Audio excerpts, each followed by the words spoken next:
जब जब हम जमा है यहाँ, तो उसके नाम को धन्य दान कहें। जब हम जमा है यहाँ, तो उसके नाम को धन्य दान कहें। जब हम जमा है यहाँ, तो उसके नाम को धन्य दान कहें। यीशु ही प्यारा प्रभु है। यीशु ही प्यारा प्रभु है। अपने हाथों को उठाएं और उसके नाम को धन्य धन कहें। अपने हाथों को उठाएं और उसके नाम को धन्य धन कहें। अपने हाथों को उठाएं और उसके नाम को धन्य धन कहें। यीशु ही प्यारा प्रभु है। यीशु ही प्यारा प्रभु है। वो मेरी धार्मिकता है, हम उसके नाम को धन्य धन कहें। वो मेरी धार्मिकता है और उसके नाम को धन्य धन कहें। वो मेरी धार्मिकता है और उसके नाम को धन्य धन कहें। यीशु ही प्यारा प्रभु है। यीशु ही प्यारा प्रभु है। अपने आप को भूल जाए और उसके नाम को धन्य धन कहें। अपने आप को भूल जाए और उसके नाम को धन्य धन कहें। अपने आप को भूल जाए और उसके नाम को धन्य धन कहें। यीशु ही प्यारा प्रभु है। यीशु ही प्यारा प्रभु है, क्योंकि यीशु ही प्यारा प्रभु है। आमीन। शालोम शालोम और शालोम। प्रभु यीशु की शांति जो समझ से बाहर है हम लोग के जीवन में बनी रहे, परमेश्वर के साथ, अपने जीवन में और दूसरों के साथ। एक बार एक स्कूल के 3 टीचर एक ही क्लास के मतलब कि 3 सेक्शन है और 3 टीचर्स हैं। तो उन लोगों ने ये डिसाइड किया कि इस बार हम चाहते हैं कि हमारे बच्चों को सबको अच्छे मार्क्स मिले। तो उन्होंने ये डिसाइड किया कि हम ऐसा करेंगे कि जो हम अ, तीनों को अलग अलग पेपर बनाने पड़ते हैं और उस स्कूल में, और प्रिंसिपल को दिए जाते हैं। और फिर आखिरी में वो प्रिंसिपल जो है वो सेलेक्ट करती है और वो उन उसमें से एक टीचर का बनाया हुआ पेपर को फाइनल एग्जाम में आ जाता है। तो इन तीनों टीचर्स ने कहा कि हम लोग इस बार अपने बच्चों के ऊपर इस प्रकार से करते हैं कि हम लोगों ने पूरे साल भर मेहनत से तो पढ़ाया है, परंतु हम आखिरी में ये तीनों जो हमारे जो हमने पेपर बनाए हैं, तीनों के तीनों एक साथ करके आखिरी में रिवीजन उनका कराते हैं। तो उन तीनों ने बड़ा अनुग्रह किया बच्चों के ऊपर, और उन्होंने तीनों ने मिलकर ये जो जो तीनों के पेपर थे वो अपने अपने क्लासों में करा दिए, ताकि उनको पूरे पूरे मार्क्स मिल जाए। क्योंकि सब इतने ढेर पढ़ाई में, इतनी सी पढ़ाई बच्चों को आखिरी में जो है वो रिवीजन करने के लिए किया, ताकि सब बच्चे जो है बहुत अच्छे नंबर से पास हों। और अ, मैं सोचती हूँ कि ऐसा किया तो उन सब बच्चों को पूरे पूरे मार्क्स मिलने चाहिए थे ना। पूरा एक एक चीज बच्चों को आती थी, चाहे इनका पेपर आए चाहे इनका पेपर आए, परंतु उनको आता था। परंतु फिर भी कई बच्चे फेल हो गए। तो उसका कारण क्या है? उसका कारण यही है कि उन्होंने ध्यान नहीं दिया, उन्होंने उस रिवीजन को अच्छे से नहीं किया। चर्च की स्थापना के बाद प्रभु यीशु मसीह ने हमको हर चीज, मतलब कि अंतिम न्याय तक बता दिया है। कोई ऐसी चीज रखी नहीं है प्रभु ने नए नियम के अनुसार जो हमें ना पता हो, आम व्यक्ति, आम विश्वासी को पता ना हो, क्योंकि सब कुछ बाइबल में लिखा है। परंतु अगर हम उसका भी रिवीजन ना कर पाए तो हम सचमुच में, जिसे कहना चाहिए, हम अभागे हैं। तो हर एक चीज को हमको जो है प्रकट जो कर दी गई है उसका हम हर दिन बड़ी मेहनत करें और जानें। और आज हम आगे देखेंगे कि प्रभु यीशु मसीह क्या कह रहे हैं, कि जो हम लोगों ने शुरू किया था कल, कि किस प्रकार से 24 का 44 में और 25 का 13 में, इसलिए तुम भी तैयार रहो, क्योंकि जिस घड़ी के विषय में तुम सोचते भी नहीं हो, उसी घड़ी मनुष्य का पुत्र आ जाएगा। जागते और प्रार्थना करते रहो, सतर्क रहो कि अंतिम दिनों में, या अंतिम के अंतिम दिनों में भी क्या होगा। ये बाइबल में लिखा है। कितनी खुशी की बात है। बस इसको हमको निकालना है। हमारे पास बहुत अच्छी अपॉर्चुनिटी है। तो हम देखेंगे कैसे हम अपने आप को तैयार करें। और आज नेहा जो है वो 25 का, मत्ती 25 का 31 से और 46 तक बताएंगी कि हमको कैसे अपने आप को तैयार करना है। तो Neha. Aunty praise the Lord, सबको जय मसीह की। जय आंटी मसीह। थैंक यू वो बात शेयर करने के लिए, क्योंकि चिन्ना के एग्जाम्स चल रहे हैं और जब हम उसको पढ़ा रहे हैं तो हम ये बात देख रहे हैं कि जो रिवीजन में टीचर्स कराती हैं वो बहुत इंपॉर्टेंट होता है। जी। सो आंटी थैंक यू इस बात को शेयर करने के लिए। सो ये हमारे रिवीजन के टाइम चल रहे हैं और जैसे आंटी ने हम लोग को बोला है कि रिवीजन बहुत अच्छे से करें। आइए हम मत्ती के 25 चैप्टर में 31 से एंड 46 तक जाएंगे। और ये मेरे लिए बहुत नया टॉपिक था, क्योंकि मैंने इस पे कभी अध्ययन नहीं करा, मैंने इसे कभी नहीं जाना।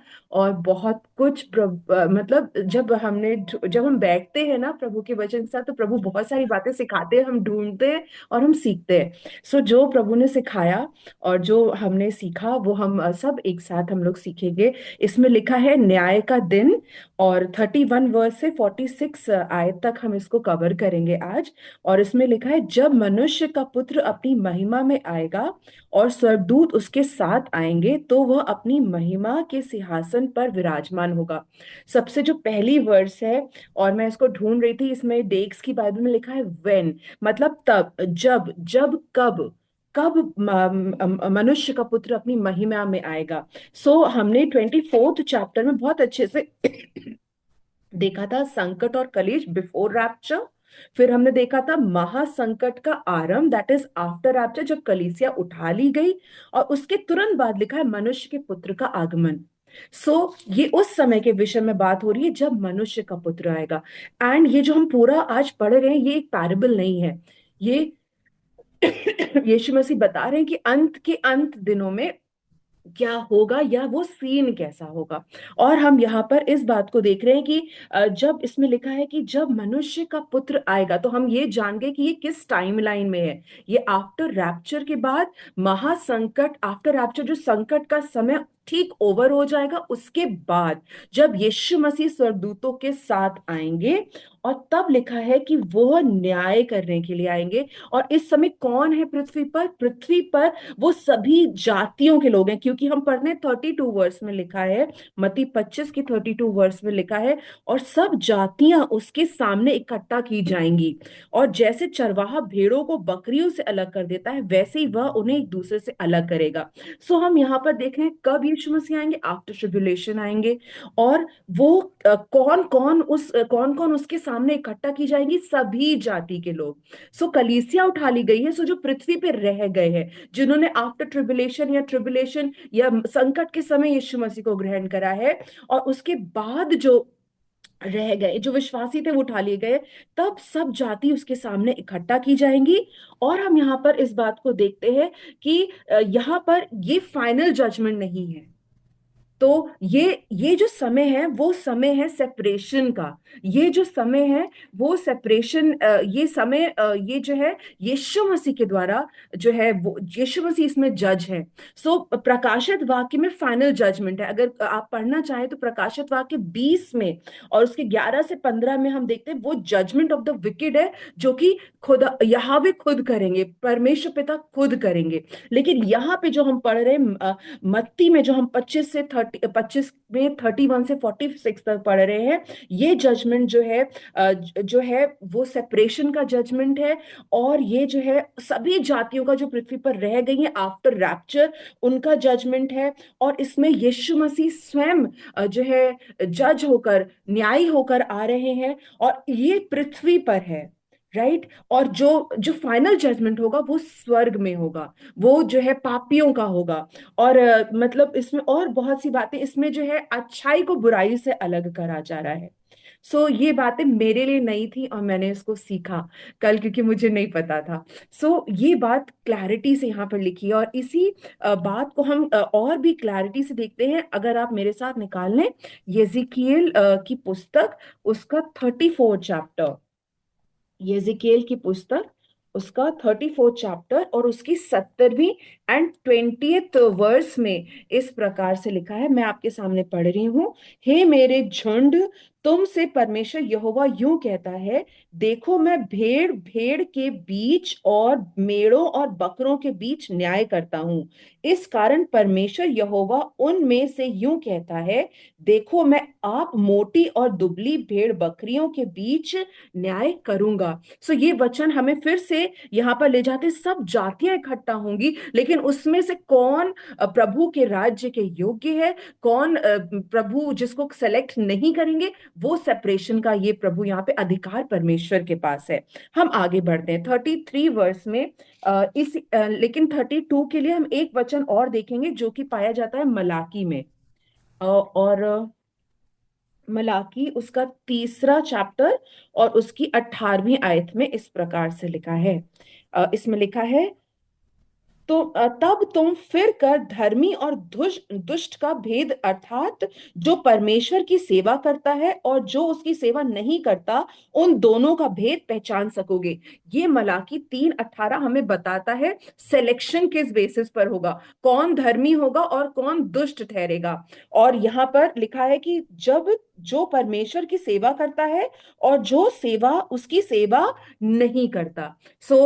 धर्मी को हम कह सकते हैं, जो परमेश्वर की सेवा करते हैं वो धर्मी ठहरेंगे या चांसेस हैं वो सेलेक्ट होंगे, और जो उसकी सेवा नहीं करते हैं उसके चांसेस हैं कि वो दुष्ट कहलाएंगे और वो सेलेक्ट नहीं होंगे। ये हम सिलेक्शन के पैरामीटर्स को जान रहे, किसको यीशु मसीह अपने खत्ते में इकट्ठा करेंगे। हम आगे बढ़ते हैं, हम आते हैं 33 वर्स में।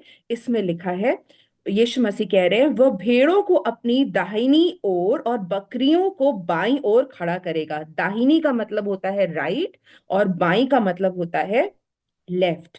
और ये कुछ क्वालिटीज हम भेड़ों और बकरियों को देख लेंगे, क्योंकि बाइबल में भेड़ और बकरी कई बार आए हैं। सो हम सब जानते हैं जो भेड़ हैं वो साथ में झुंड में रहती हैं, और वो अपने चरवाहे को डिलिजेंटली फॉलो करती हैं। वो इधर उधर नहीं भागती, अकेले नहीं जाती। कहीं ग्रीन पैस्चर्स देखेंगे तो वहां अकेले नहीं चली जाएंगी, वो चरवाहा जहां ले जाएगा वहां जाएंगी। लेकिन बकरियां ऐसी नहीं होती हैं, वो स्व इच्छा से चलती हैं, उनका जहां मन करता है वो वहां चलती हैं। और कई बार अपने गल्ले से अलग भी हो जाती हैं और अलग भटक जाती हैं। सो ये भेड़ और बकरी 33 वर्स में हमने उनकी थोड़ी सी क्वालिटीज देख ली, और ये भी देख लिया कि भेड़ें कौन से हाथ पर हैं, मनुष्य के पुत्र के दाहिनी ओर है, और बकरियां कौन से हाथ पर हैं, मनुष्य के पुत्र के बाईं ओर है, that is left. 34th verse में हम आते हैं, तब राजा अपनी दाहिनी ओर वालों से कहेगा, दाहिनी ओर पे कौन है, जो भेड़े हैं, उससे राजा कहेगा, हे मेरे पिता के धन्य लोगों, आओ उस राज्य के अधिकारी हो जाओ जो जगत के आदि से तुम्हारे लिए तैयार किया गया है। सो यहाँ पर हम देख रहे हैं कि अभी तो बस अलग करा, और जो दाहिनी और जो भेड़े थी उनसे राजा कह रहा है कि तुम धन्य हो, और तुम राज्य के अधिकारी हो, और तुम्हारे लिए ये तैयार किया गया है, प्रिपेयर किया गया है। सो एक ब्लेसिंग मिल गई है इनको। और हम भेड़ों के लिए बकरियों अभी आगे चलते हैं।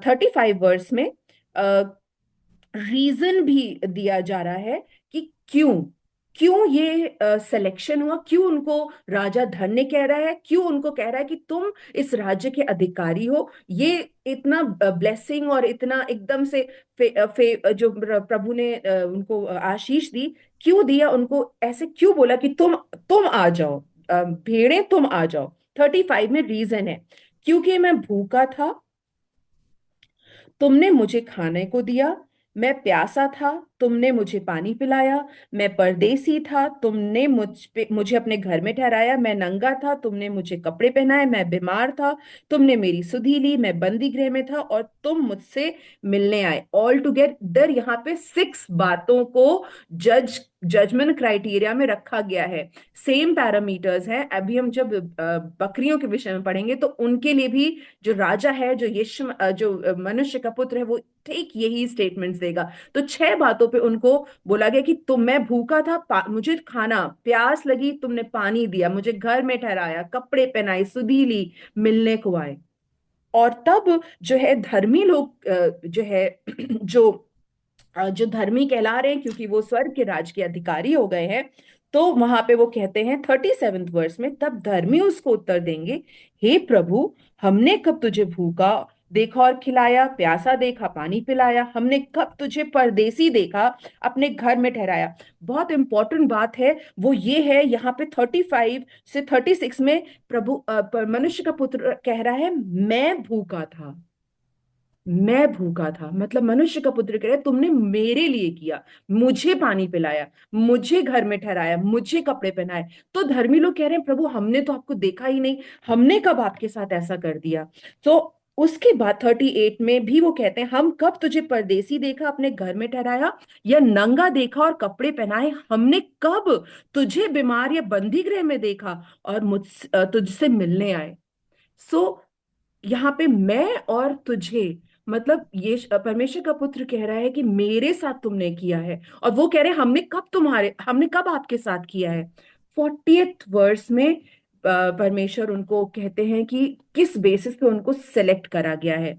तब राजा उन्हें उत्तर देगा, मैं तुमसे सच कहता हूं कि तुमने जो मेरे इन छोटे से छोटे भाइयों में से किसी एक के साथ किया है, वह मेरे ही साथ किया है। और ये सिलेक्शन का सबसे हाई पैरामीटर है, जिसकी वजह से जो है ये धर्मी लोग सेलेक्ट हुए हैं। मेरे साथ निकाल लीजिए नीति वचन 19 और उसका 17th चैप्टर हम पढ़ेंगे। नीति वचन 19 और उसका 17th वर्स हम पढ़ेंगे। इसमें लिखा है, जो कंगालों पर अनुग्रह करता है वो यहोवा को उद्धार देता है, और वह अपने इस काम का प्रतिफल पाएगा। यहाँ पे लिखा है अगर हम किसी दरिद्र को, किसी भूखे को, किसी कंगाल को देखते हैं और हम उसको हेल्प करते हैं, तो हम किसको हेल्प कर रहे हैं? हम स्वयं परमेश्वर, यहाँ पे लिखा है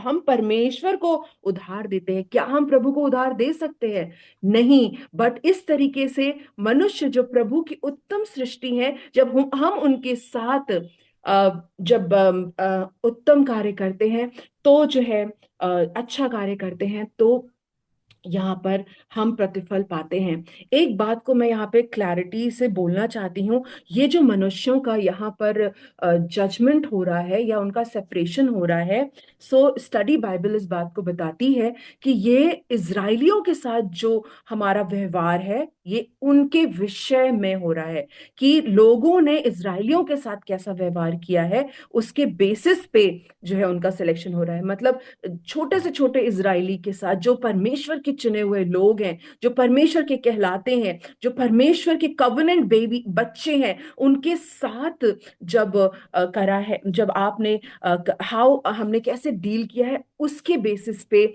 यहाँ पर हो रहा है। सो यहाँ पे नीति वचन 19 और 17 में इस बात को लिखा है। साथ ही साथ हम इसको भी पढ़ लेंगे, मत्ती 10 उसका 40 एंड 42 वर्स। मत्ती 10 उसका 40 एंड 42 वर्ष में इस प्रकार से लिखा है, जो तुम्हें ग्रहण करता है वह मुझे ग्रहण करता है, और जो मुझे ग्रहण करता है वह मेरे भेजने वाले को ग्रहण करता है। 42 में लिखा है, ये बहुत ही इंपॉर्टेंट वर्स है। इसमें लिखा है, जो कोई इन छोटों में से एक को मेरा चेला जानकर केवल एक कटोरा ठंडा पानी पिलाएगा, मैं तुमसे सच कहता हूं वो किसी रीति से अपना प्रतिफल ना खोएगा। और वह प्रतिफल क्या है? कि परमेश्वर ने जो राज्य तैयार किया है उसके वो अधिकारी हो जाएंगे, जैसे हम यहाँ पर देख रहे हैं। और इब्रानियों 13 और उसके 2 को भी हम पढ़ लेंगे। इसमें इस प्रकार से लिखा है, इब्रानियों 13 और उसके 2 में इस प्रकार से लिखा है, अतिथि सत्कार करना ना भूलना, क्योंकि इसके द्वारा कुछ लोगों ने अनजाने में स्वर्गदूतों का आदर सत्कार किया था। और ये हमको ले जाता है अब्राहम की स्टोरी पर, जब उसने अनजाने में स्वर्गदूतों के लिए भोजन तैयार करके उनको भोजन खिलाया था। सो हम इस बात को देखते हैं कि प्रभु ने भेड़ों को बोला कि तुम धन्य हो, तुम मेरे राज के अधिकारी हो। और क्यों है? क्योंकि उन्होंने छोटों में से छोटों के साथ, परमेश्वर के लोगों को ये जानकर कि ये प्रभु के लोग हैं, उनके साथ अच्छा बर्ताव किया, और इसलिए उनको। अब हम आगे बढ़ते हैं, 41 से हम देखते हैं कि बकरियों के साथ क्या होता है। 41 में लिखा है, तब वह बाई ओर वालों से कहेगा जहां पे बकरियां खड़ी हैं, हे शापित लोगों, मेरे सामने से उस अनंत आग में चले जाओ जो शैतान और उसके दूतों के लिए तैयार की गई है। सबसे इंपॉर्टेंट बात यह है कि प्रभु ने बकरियों को, या जिनको उसने अपने लेफ्ट हैंड पे खड़ा करा था, उनको सबसे पहले एड्रेस किया शापित करके, और उसके बाद बोला कि तुम अनंत आग में चले जाओ।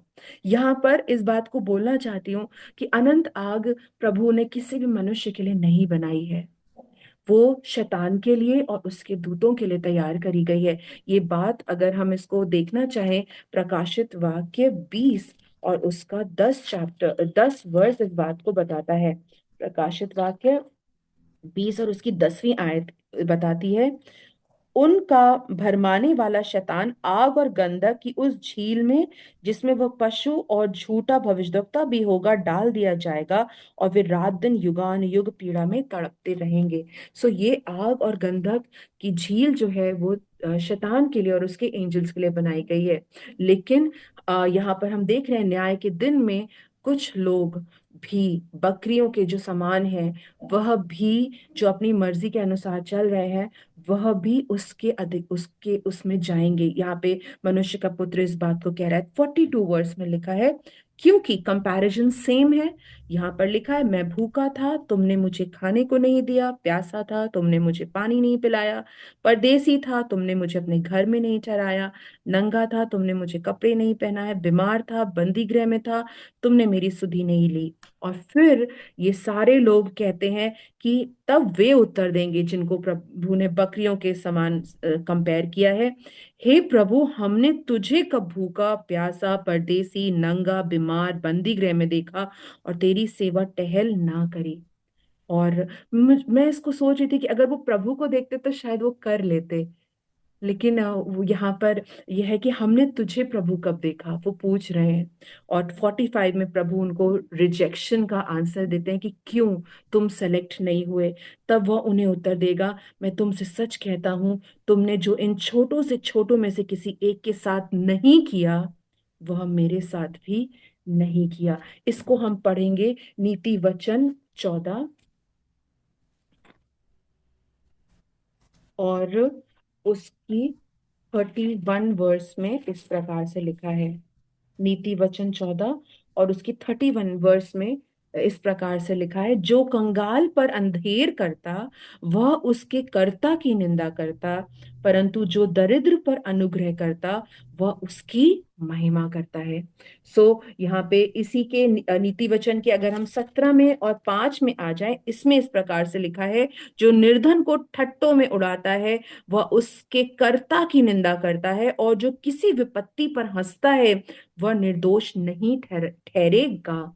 आर रिस्पॉन्ड, हमारा स्वभाव, हमारा बर्ताव जो है कैसा है जब हम लोगों को अपने आसपास देखते हैं, उसके बेसिस पे हम देख रहे हैं कि प्रभु मनुष्य का पुत्र सेपरेट कर रहा है।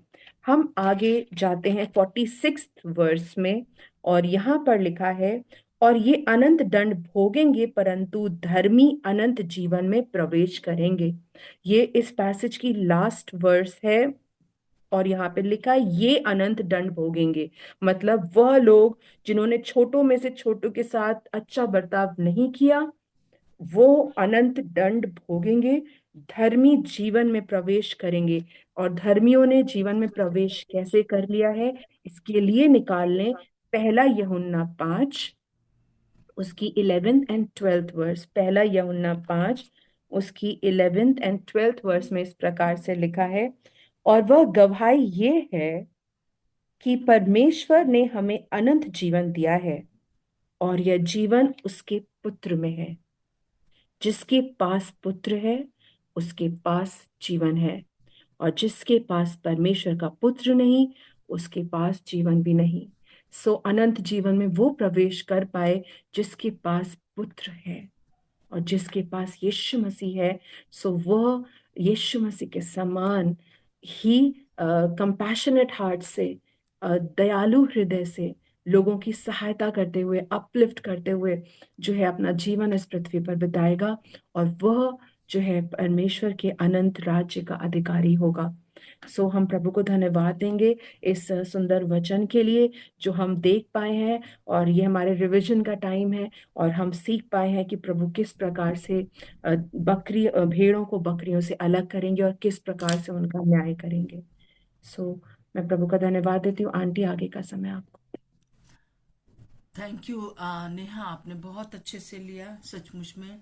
जैसे कि मैं हमेशा बोलती हूँ शालोम शालोम और शालोम। यहाँ पर हम देख रहे हैं कि अंतिम ये जो प्रभु हमें बता रहा है वो ये है कि ये तीनों शालोम बहुत इम्पोर्टेंट है।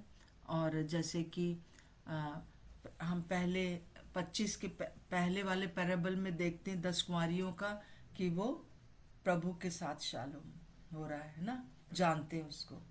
और दूसरे पैराबल में हम देखते हैं जो तोड़े हमें मिले वो हमारा अपना उद्धार है, तो हमारे अंदर शालोम। और आज हमने देख लिया कि शालोम मतलब दूसरों के साथ भी हम उस शांति को देते हैं। तो हमेशा याद रखिए, प्रभु के साथ शालोम, अपने अंदर शालोम, और दूसरों के साथ शालोम। और ये अभी जब नेहा बोल रही थी तब मुझे स्मरण आया कि सच में हमको दूसरों के साथ किस प्रकार से शालोम रखना है। और ये ना केवल उस समय जबकि रैप्चर हो जाएगा, प्रभु आएंगे तब ये न्याय होगा, परंतु आज भी, आज से अगर हमने नहीं पढ़ा तो अंत में हम रिवीजन में कुछ नहीं कर पाएंगे, है ना। हमको रोज बरोज कोई ऐसी चीज नहीं है जो प्रभु ने लिखी नहीं है, बस हमको खोद खोद के निकालना है और अभी से तैयारी करनी है। और ना केवल उस समय होगा कि हम जब चले जाएंगे वापस प्रभु के साथ आ रहे हैं तब ये न्याय हो रहा है, परंतु हम यहीं से जो है उस चीज को हम पढ़ते रहें, रिवीजन करते रहें, जानते रहें कि किस प्रकार से हम दूसरों के साथ शालूम बनाए रखें, और प्रभु जो है इसका प्रतिफल हमें जरूर देगा। सो आइए हम लोग प्रार्थना करेंगे। कलीसिया में जो जो हम लोग सबके सब प्रभु के तैयार रहें। न केवल ये अंतिम न्याय का होगा, मतलब कि उस समय न्याय का होगा, परंतु ये अभी से यही होगा कैटेगरीज, ये तीनों चीजें जो कि प्रभु हमें बता रहा है। तो आइए हम लोग प्रार्थना करेंगे। और इस समय नेहा आप प्रार्थना करें, और आराधना अगर आपने सुना है तो आप भी प्रार्थना कर दीजिए। नेहा प्रार्थना करे कि पवित्र आत्मा हम लोग को तैयार करे अभी से उन बातों के लिए। आइए हम प्रार्थना करेंगे। हालेलुया, धन्यवाद यीशु मसीह, हम आपको धन्यवाद देते हैं। पवित्र आत्मा, हम आपको धन्यवाद देते हैं आज इस बात को हमारे ऊपर एक बार फिर से प्रकट करने के लिए प्रभु। और स्पेशली प्रभु, जब हम अपने आप को आपकी वेदी के पास रखे हैं प्रभु, हम समर्पित करते हैं और हम प्रार्थना करते हैं प्रभु कि हमारे हृदय में जहाँ पे भी प्रभु इस प्रकार की बातें हैं प्रभु जी, जहाँ पे शालोम नहीं है, जहाँ पे आपका शांति नहीं है, जहाँ पे आपके साथ रिलेशनशिप टूट गया है या कमजोर हो गया है प्रभु, हम आज प्रार्थना करते हैं प्रभु वो रिस्टोर हो जाए यीशु मसीह के नाम से परमेश्वर पिता प्रभु। ताकि प्रभु हम इस बात को नहीं जानते कि आपका आना कब है प्रभु, लेकिन आपका वचन हमें बताता है दिन निकट है प्रभु, इसीलिए हम जागृत रहें, तैयार रहें प्रभु हर समय परमेश्वर पिता प्रभु। हम आज जैसे हमने सीखा प्रभु जी, आपके साथ शालोम प्रभु, हमारे अंदर शालोम प्रभु, और दूसरों के साथ प्रभु, जो प्रभु आपने हमें सिखाया प्रभु कि हम इंडिविजुअल नहीं है प्रभु। प्रभु आपने कलीसिया को स्थापित किया है प्रभु, हम सब एक दूसरे के प्रभु जी अंग हैं परमेश्वर पिता। और बहुत ही आपने एम्फसाइज करा है कि प्रभु ये न्याय का दिन प्रभु जी, ये आप इस बेसिस पे होगा Prabhu, how we behave, how we respond to others Prabhu ji. Prabhu हम प्रार्थना करते हैं प्रभु, हमारे टूटे हुए रिश्ते प्रभु जी दूसरों के साथ हैं प्रभु, आज के दिन प्रभु फॉरगिवनेस को प्रभु जी हम मांगते हैं प्रभु जी, हम क्षमा को मांगते हैं परमेश्वर पिता प्रभु जी। वो हर एक व्यक्ति प्रभु जी जहाँ पे भी जो चीज टूटी है प्रभु जी, जो प्रभु जी डिस्कनेक्टेड है, यीशु मसीह के नाम से वो प्रभु जी बन जाए और जुड़ जाए प्रभु जी। प्रभु जी हम आपसे प्रार्थना करते हैं प्रभु, हमारा शालोम प्रभु जी हमारे आपस में सभी भाई बहनों के साथ प्रभु जी आप स्टैब्लिश करें, पवित्र आत्मा आप रिवील करें और आप हमारी सहायता करें प्रभु, यीशु मसीह के नाम से मांगते हैं, आमीन। आमीन। प्रभु यीशु मसीह, हम आपको धन्यवाद देते हैं और आज की सुबह पवित्र आत्मा हम आपसे कहना चाहते हैं कि वी नीड यू प्रभु। जो ये बातें हमने सुनी कि जिस प्रकार प्रभु आपने कलीसिया को प्रभु हर एक बात बता दी, हमें आपने हर एक बात बता दी कि हम रिवीजन आपने हमें दिया है प्रभु यीशु मसीह, इस रिवीजन को करने के लिए, इसकी बातों को, उसकी गहराइयों को समझने के लिए होली स्पिरिट हमें आपकी ज़रूरत है। हर एक बात के लिए पवित्र आत्मा हमें आपकी आवश्यकता है और हम अपने आप को इस समय आपके अधीन करते हैं प्रभु। होली स्पिरिट, हम अपने आप को आपके अधीन करते हैं, हमारे सुनने, हमारे समझने और हमारे ग्रहण करने और इन बातों के अनुसार चलने के लिए पवित्र आत्मा हम पूरी तरह से अपने आप को आपके अधीन करते हैं कि आप हमें और चर्च को प्रभु यीशु मसीह इस बात के लिए प्रिपेयर करें कि इन अंत के दिनों में प्रभु जिस प्रकार हमें प्रभु इन बातों को जानते हुए प्रभु उसके अनुसार चलना है और प्रार्थना करना है और हमें समझना है प्रभु, आप हमारी सहायता करें। जिस प्रकार हमने इन सारे पैरामीटर्स को देखा प्रभु कि किस प्रकार आपका हृदय क्या है प्रभु जी, और प्रभु जैसे हमने प्रार्थना भी किया कि प्रभु हर एक जो डिस्कंटिन्यूएशन है वो प्रभु फिर से जुड़ जाए प्रभु। कोई भी परमेश्वर जिस तरह से आपका हृदय है प्रभु, आपका हृदय, आपने कहा मैं भूखा था, मैं प्यासा था प्रभु, हम प्रार्थना करते हैं प्रभु कि जो आपका हृदय है प्रभु वो हम में से हर एक के हृदय में वो जो आपका बर्डन है वो आने पाए प्रभु जी। प्रभु कलीसिया के अंदर प्रभु यीशु मसीह आपका हृदय कैरी करने का परमेश्वर आप अनुग्रह दें प्रभु कि हम लोग समझ सकें कि आपका हृदय क्या है है प्रभु जी, और आपका हृदय क्या कहता है और आप क्या चाहते हैं प्रभु जी। प्रभु आप हमारी सहायता करें ताकि हम सच में जो आप जिस दृष्टि से, जिस बर्डन से आप देखते हो प्रभु, वैसे ही आप हमें देखने के लिए सहायता करें कि प्रभु हम आपको भाने पाए। धन्यवाद देते हैं प्रभु, आपको सारा आदर और महिमा देते हैं प्रभु यीशु के नाम से मांगते हैं, आमीन। आमीन आमीन।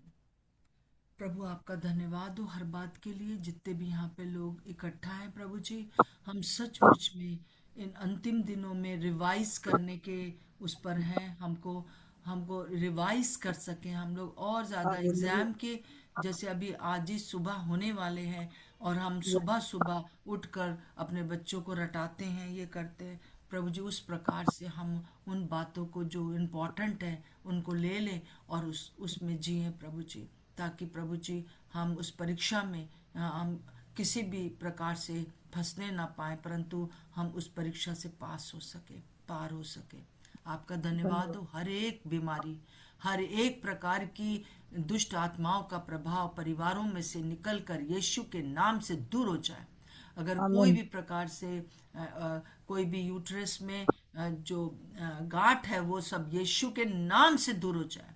कोई का अगर पथरी है गॉल ब्लैडर में या किसी भी प्रकार से किडनीज में, यीशु के नाम से जाती रहे, यीशु के नाम से जाती रहे। और मैं इस बात का अनुभव कर रही हूँ कि प्रभु लोगों को चंगा कर रहे हैं।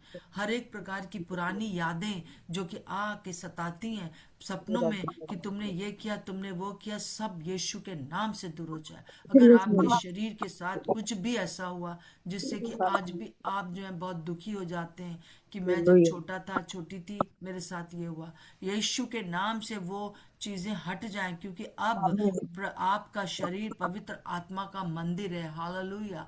प्रभु आपका धन्यवाद हो, धन्यवाद हो, धन्यवाद हो प्रभु यीशु, धन्यवाद हो प्रभु। जितने भी बच्चे हम लोगों के घरों में एग्जाम दे रहे हैं प्रभु जी, उनके लिए हम प्रार्थना करते हैं कि आप अपना अनुग्रह करें और प्रभु जी वो पूरी तरह से प्रभु जी अपने परीक्षा में पास हो सकें पिता परमेश्वर, और कलीसिया का हर बच्चा पिता परमेश्वर आपकी महिमा कर सके।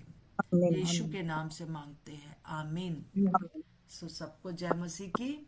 आज मैं ये वो बताना चाहती हूँ, शाम को आज ट्यूसडे है और शाम को जो है बाइबल स्टडी होगी, तो कृपया जरूर से उस जय मसीह आंटी जी, जय जय मसीह मसीह की। जय मसीह दीदी, जय मसीह की आंटी, जय मसीह की सबको। सभी को